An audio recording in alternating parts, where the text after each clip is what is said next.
Hey guys, wInevitable here, bringing you another hero guide. This time we're focusing on Rehgar. That's right, melee support hero from the WarCraft universe. It is Rehgar, Earth Fury. That's right, Shaman of the Earthen Ring. He is a melee support, and he is a blast to play. A lot of great abilities with Rehgar. Definitely want to go over all of that right here, and then we'll jump in and play him a little bit.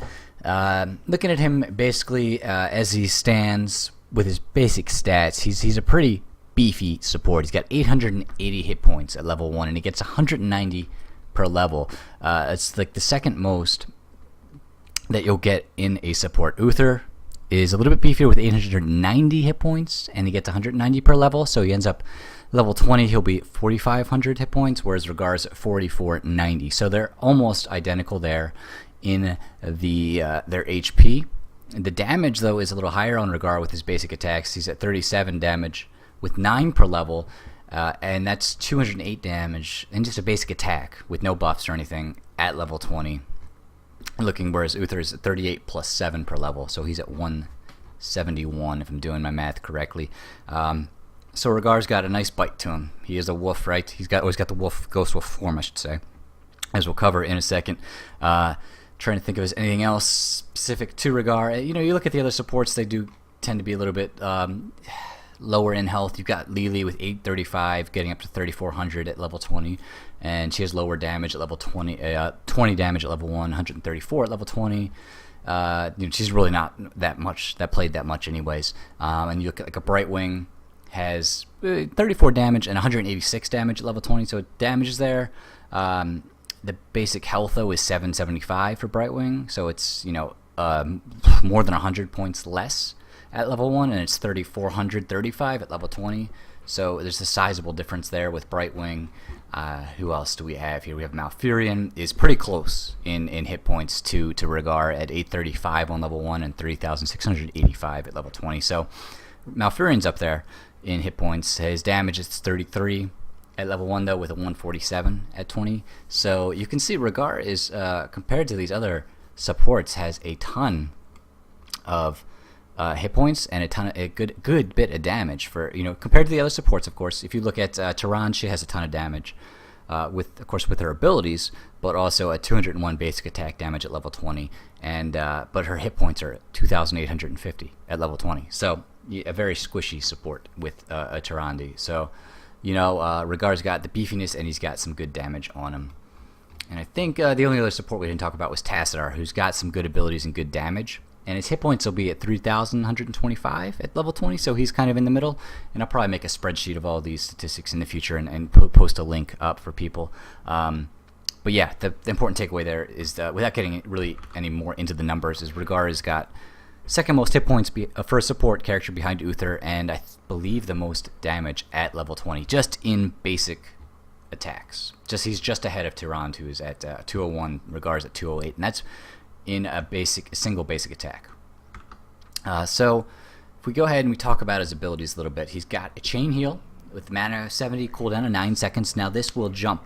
It splashes 50% to 2 nearby targets, which could be minions or heroes. You can cast this on yourself, and it'll splash to 2, you know, whoever you cast it on, it'll splash to 2 nearby targets. So it's a 70 mana with a cooldown of 9 seconds. His lightning shield is a mana cost of 60 with a cooldown of 8 seconds, and it is just that, it's a shield. But instead of giving you hit points without, you know, just the basic shield, it won't give you any extra hit points. It does cause damage to to nearby enemies over 5 seconds. So you're actually you're not giving any HP here. It's called a shield, but that's like, yeah, I'm making the air quotes right now. You can't see it, but I am making those. And it doesn't shield you from damage, but it does cause damage. So like, if you can cast this on the melee warrior in the minion wave, you cast this on yourself because you are a melee hero, you cast this on other heroes that are in melee range, and it causes extra damage to anybody else that's nearby over 5 seconds. Earthbind Totem has the longest cooldown of all of his basic abilities at 15 seconds.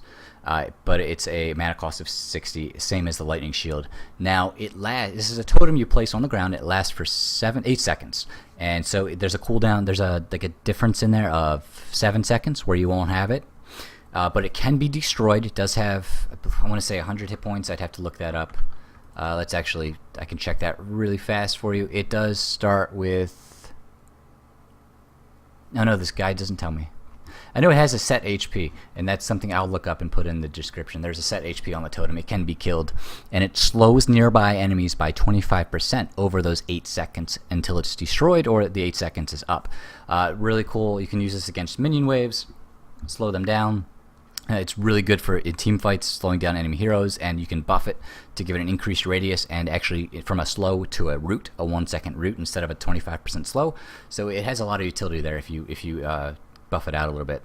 Then his innate kind of special ability that each hero gets one is the Ghost Wolf. He transforms into a Ghost Wolf instead of using a traditional mount, and it's a combat mount. Enough cannot be said about this mount. It is so much fun. In fact, I remember the first time when I played Rehgar a bunch. This is going back a couple months.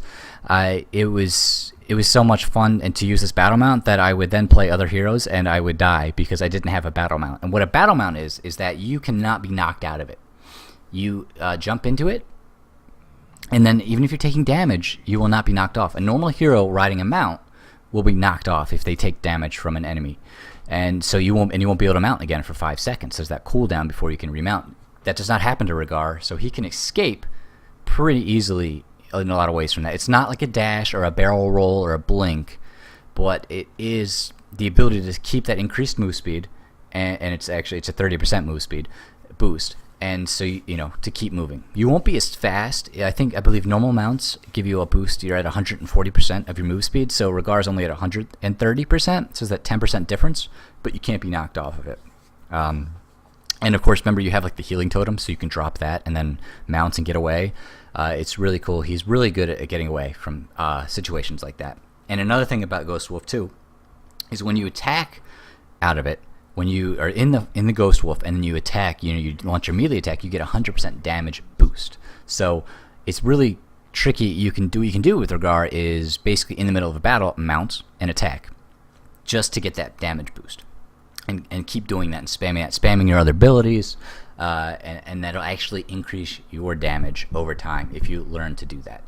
His 2 heroics are really awesome, and they are unique and situational. There's Bloodlust, which has the longest cooldown at 120 seconds, and it costs 125 mana. This is kind of like a rare item you'd find, like an artifact, and it's like, because it's got that long cooldown, right? And it costs a lot. So you have to be very, very particular about how you use it. What it does is it increases, let me get this correct. It's a 30% move speed buff and a 40% attack speed buff over 10 seconds to nearby allies. So and there's a radius around your hero model, and basically it turns your team in, it helps you win team fights because all of a sudden you're moving 30% faster and you're doing 40%, your attack speed is 40% faster. So, it's kind of like you'll pull it out in the middle of a team fight and get the kills on your opponent a lot of the time. And that's where you see Bloodlust. It's really good with heroes that auto attack a lot. A Bloodlusted Tychus with an Odin, or the Archon with Tastar are 2 great examples. Sonya used to be a great hero with it, not so much post nerf, but it was definitely used to be used a lot, and it's really useful, but you have to be careful how you use it because it does have that 120-second cooldown, whereas Ancestral Healing has a 60-second cooldown, so you're going to get 2 of these for every Bloodlust that you would get, and it only costs 80 mana, so it's two-thirds of the cost of a Bloodlust, roughly, because it's 125 for Bloodlust. What this does is it heals an allied hero for 600 health. This is like a mega heal. And that's 600 health at level 10. So that will scale up over the levels. It's really awesome. It basically takes you from almost no HP to full HP, and it used to be a lot stronger. It was nerfed with not so long ago. It used to be a lot stronger, especially the upgrade on level 20. It still is awesome because of that 60-second cooldown, and with the right combination, you're going to get more of these out than you will Bloodlusts, and you can, like I said, you can keep your front line up. You can heal if an assassin's getting focused. You can heal them up. So they're awesome abilities. Both heroics are really awesome and have their uses depending on the team comp and your style of play. More often, I would say you'll see Ancestral than Bloodlust, but they're both viable with this build that we're doing here. This is just a general build that we're going to get into. Now there is a slight delay, as we'll show you probably in game with Ancestral Healing. That's important to note. It's not instantaneous. It does heal instantly, but there's like a 3-second delay there before it actually lands on the whoever you've chosen to heal. So you can actually die before it lands, and you'll lose the cast.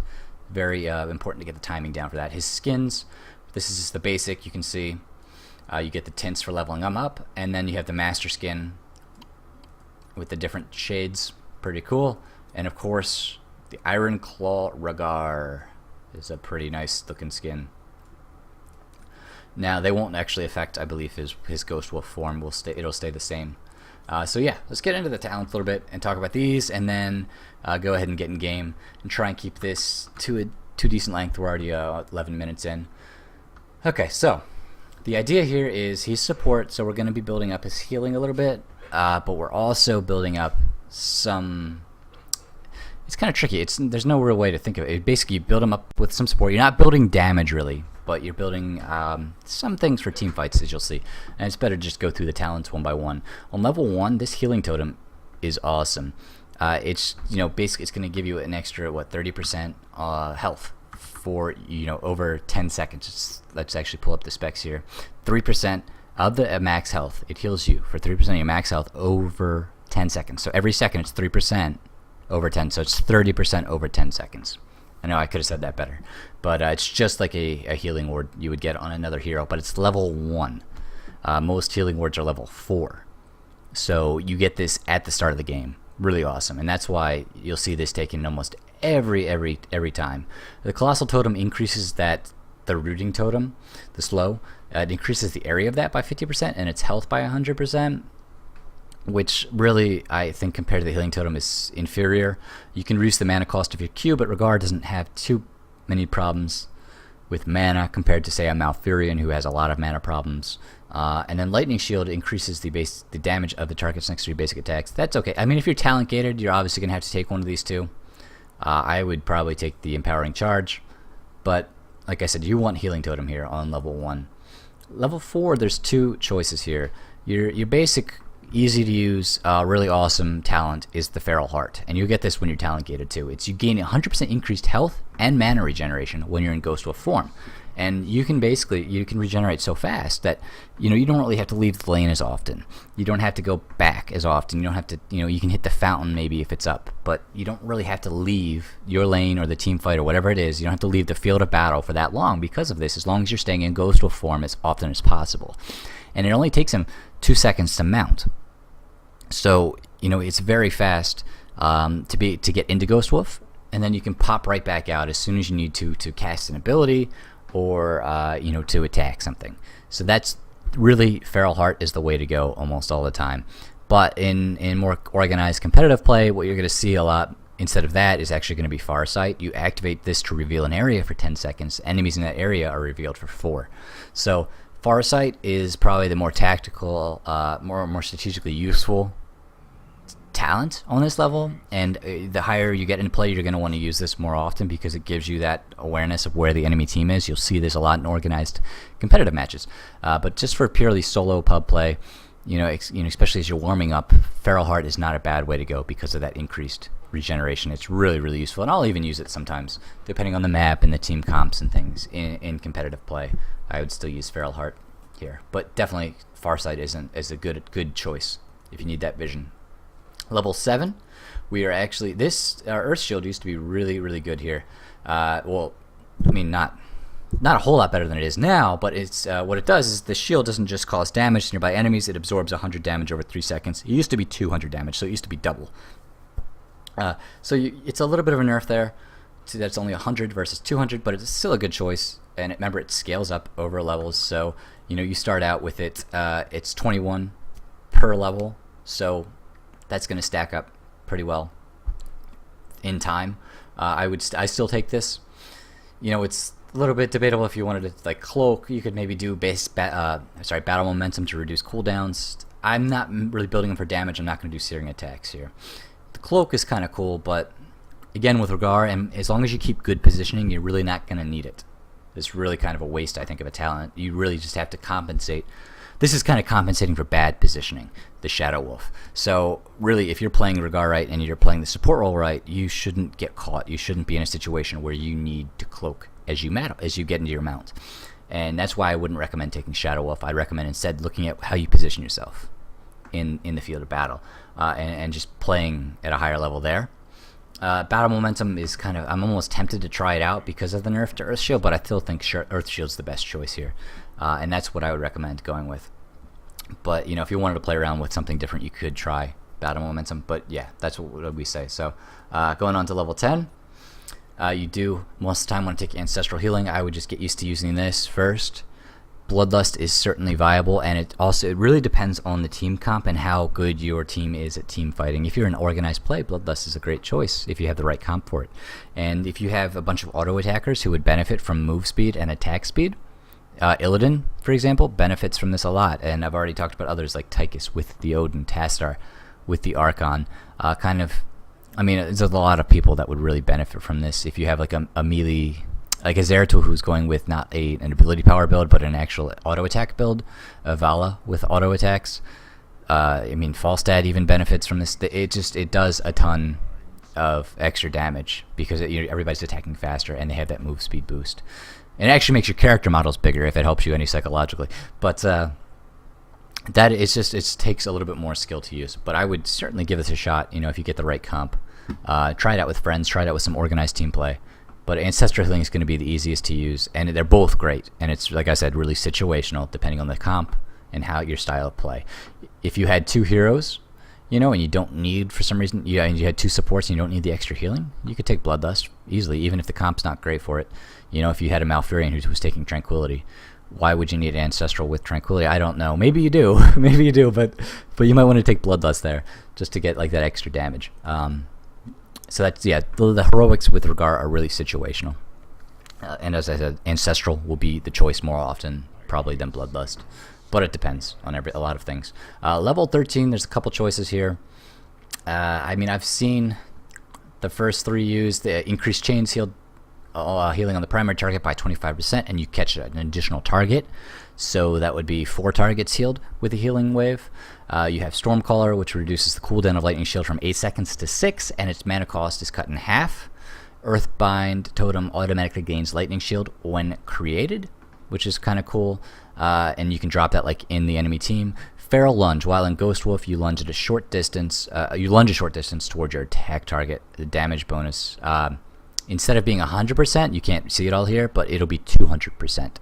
To your melee attack. So if you're doing 200 damage and you double that, it would be 400, but at 200% bonus, you're going to be at what, 600 attack? That's insane. And then Spell Shield, before we actually say which one to really take here, you've got upon taking ability damage, reduce all ability damage taken by 50% for 2 seconds. This is really good against Novas, Zeratools with ability builds, Falstad with a shock and all, anything that kind of does spell damage. So and I kind of alluded to it a little bit, but in most cases I'm going to take the Feral Lunge. That's actually kind of a bit of damage. And I know I said earlier we weren't really building for damage, but the leap animation on this is awesome. You can actually chase down people, and as I said, you're doing 200% extra damage with your first attack out of Ghost Wolf form.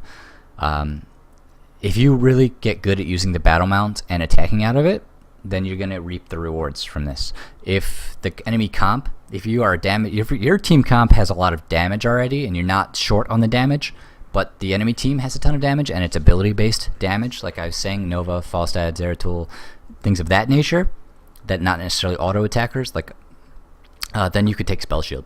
Definitely, it'd be viable. But I think most of the time you see Feral Lunge here. And occasionally you'll see one of the other ones. You'll see Healing Surge, I think is the most often used after Feral Lunge and Spell Shield is Healing Surge, because you get that additional healing. And that isn't a bad choice either. Say, you don't need the extra damage. You don't really need the Spell Shield either. I would go with Healing Surge here. And when you're talent gated, Healing Surge is a great choice for sure. But I really love Feral Lunge the most, and then occasionally I'll take a Spell Shield if I need it, or the Healing Surge for additional healing, depending on the situation. Level 16, most of the time, let's go through the talents. You've got casting Lightning Shield on an ally, also cast it on yourself. and it includes any talent bonuses. So you get 2 lightning shields for every use, which is pretty cool. Earthgrasp Totem increases the cast range of Earthbind Totem by 100%, and the initial slow becomes a 1-second root.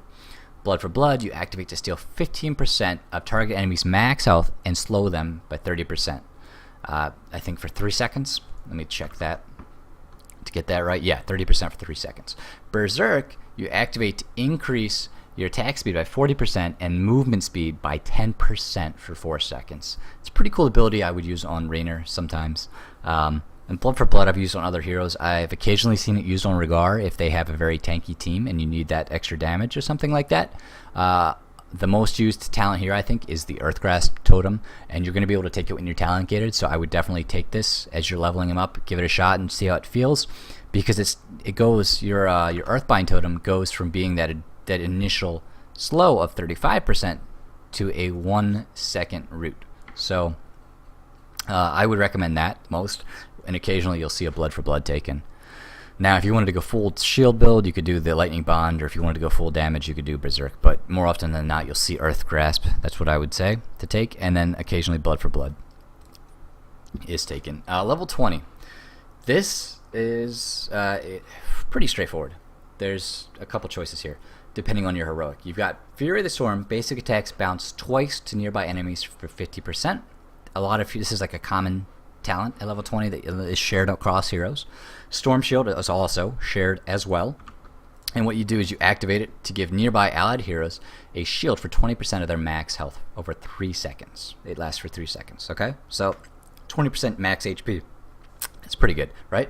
Then you've got Farseer's Blessing. Increase the healing amount of your heroic by 50%, and allies near the target are healed for 25% of the health regained.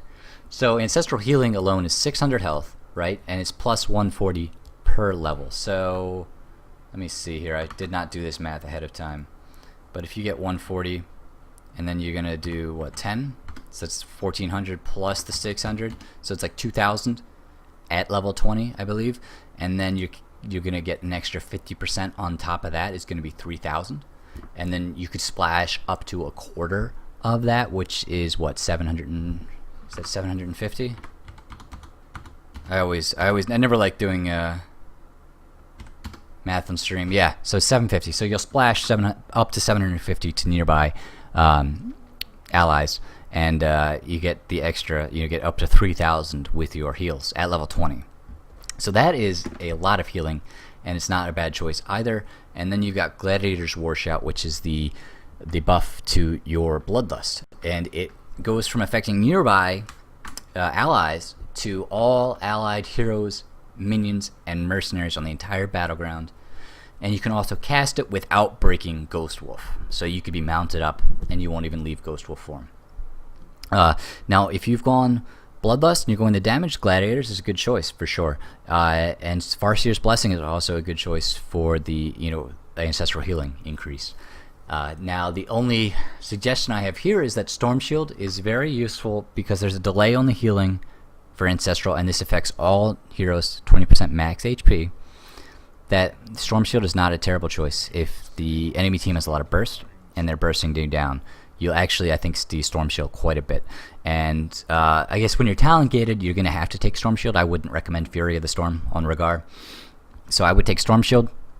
And then once you get through the talents, you could try Farseer's Blessing or Gladiator's Warshout, depending on which heroic you've taken. But my go-to in this case would probably be Storm Shield, just because it's instant and it's that 20% HP. Whereas with Farseers, you get the massive heal on one hero and the 25% splash, so it's like 750. If your team is clumps, this is certainly great. If you have like a hard engaged team and everybody else on your team is diving into the enemy and you can just cast Farseer's Blessing and it'll affect everyone, that works out really well. If you're more of like a ranged DPS team and you're kind of spread out, the Farseer's Blessing is really only going to hit maybe one, maybe two heroes. And Storm Shield, meanwhile, is going to cast in a radius around your character model. So you'll actually still be able to get most everybody on your team with it, and it's 20% instant max, 20% of your max HP instantly. And that's why Storm Shield is a good choice. If you're going for damage with Bloodlust, I would recommend getting the Warshout. unless, of course, you are having trouble surviving and dealing that damage, in which case you would need Storm Shield. So, 3 good choices here. Most common one's probably Storm Shield, and then you could always buff your Heroic if you want. So let's go ahead and jump into the game. I'm going to hop onto another account here to actually play some